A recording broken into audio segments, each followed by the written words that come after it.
You're welcome back. This is Newsfile. It's your most authoritative news analysis platform, and here on Newsfile, we put Ghana first. And I'm your host, Samson Ladi, and in my take, I title it Extraordinary Situation, Extraordinary Solutions.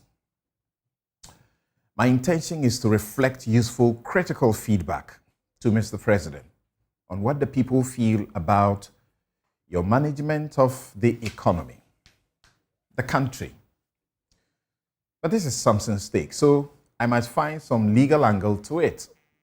The Constitution commands in the directive principles of state policy that the central job of governance is a sound economy. And that's exactly what you promised, Mr. President. $1, 1 CD. In the time of Mills and Mahama, 2 CDs, $1. If I was them, I would say to the people of Ghana, I'm sorry. We are sorry for the poor work we have done. We're going to go and think about ourselves. But that is not the people we're dealing with. The fruits of office, the money under the table has become sweet for them. So they're determined to stay.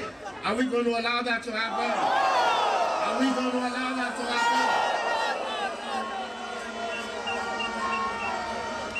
happen? In Kufuor's time, one of the people who advised and helped him develop a strong CD was my running mate, Muhammadu Bawumia.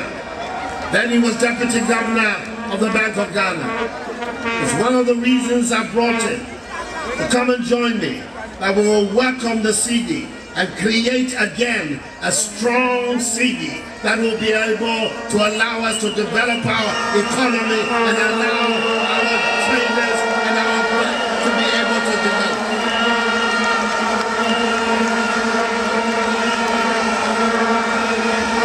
We have told the world that under our leadership, we're going to turn our back on the old economy, the raw material exporting economy, and build a new industrial value-adding economy in our country that will bring jobs for our people and especially for the young people of our country. That is the goal of the new NPP government and the administration of the national government. You have made some strides with your industrialization agenda. We know 1D, 1F factories are barely impacting the economy. Everything must be done to make them sustainable because this is the only path to a sound economy as commanded by the Constitution. And that is what will help us so that this country does not catch cold when a country millions of miles away sneezes. We can't be proud importing toothpick while touting industrialization. Article 162, Clause 5 of the Constitution says a journalist must avoid joining your PR team and then to tell you what concerns the people. After all, it is a natural, legitimate expectation that you will do your sole duty of applying their taxes and wealth to better their lot. The impression, especially after the election that delivered a vote of no confidence in the NPP in Parliament, is one that suggests you are either not bothered as much or you have simply lost it, and with bad advice.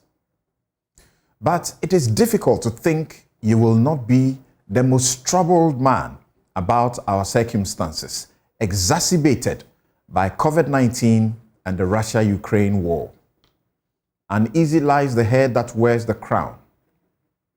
Yet it is revoltingly nauseating to preach faith in a cathedral God to a people losing their businesses some starving under the weight of a cedi depreciating on a daily basis. Stop repeating your "the battle is a lost campaign" refrain when talking about the economy at a time utility tariffs and cost of fuel are hitting the roof. You started on such a disastrous note with the historic bloated government of over 112 ministers for a poor country like ours. You justified it, but history will not forgive you for that. You created 6 new regions for the politics of it, ignoring the immense burden it brings to the public purse. You ignored every advice to solve an 8 to 10 billion cedi banking crisis with a whopping 25 billion cedis. It is not surprising when the World Bank said things were getting bad even before the global problems set in. It affects all of us, and I'm worried even about the security implications of this, because we've seen things happening around the world, and we know, we are peace-loving people, but we should not be taken for granted. Some of them should. And so you can't look at that and say it's a business as usual. No. I know that, with all respect, I disagree. To say everything is going okay. No, it is not. Because it cannot be. Say, last week, we saw consistent here, 7.5, and 9.2. I mean, you cannot say there's something going on in the financial sector. The finance ministry, the central bank should have a handle of it. If they don't have a handle of it, they should do the honorable thing and step aside for people who are competent and strong to take the hard-nosed decisions, because they have to be firm decisions. And that's Kobina Ejapong, your trusted friend. You have not listened to genuine calls to sack the minister as he refuses to do the honorable thing to resign. Your government is still very bloated. Oseichi Mensah-Bonsu, who leads your party in parliament, selflessly preaches a constitutional overhaul to fix many things, including impose a lean government on not just you, but all subsequent governments. But before that, you have the power to downsize government significantly. The needless 2, 3, and sometimes 4 deputies in government agencies. The historic bloatedness of the office of the president. You can, in fact, cut your ministers down to 40 or less. We have been told that this country can run on 20 ministers. One of your own, Dr. Stephen Amoah, says delay because you have over-bloated the government agencies with too many deputies who have no business to do. I can't but share in the research by the University of Melbourne confirming that power does not turn everyone into a tyrant, but when giving to those who want it most, it can inflate narcissism. Watch those around you and the advice you get. That is my take. And this show is brought to you by the kindest sponsorship of Bank of Africa, as strong as a group and close as a partner. MTN everywhere you go. Ashasi University, educating ethical and entrepreneurial leaders for Africa. Robert & Sons Optical Services, your comprehensive eye care service provider for 31 years. Fenart Ghana. Think wood, think Fenart. Duraplus. How you get your water matters. Remember, where Duraplus goes, water flows. St. Thomas Eye Hospital, your #1 specialist in all your eye solutions.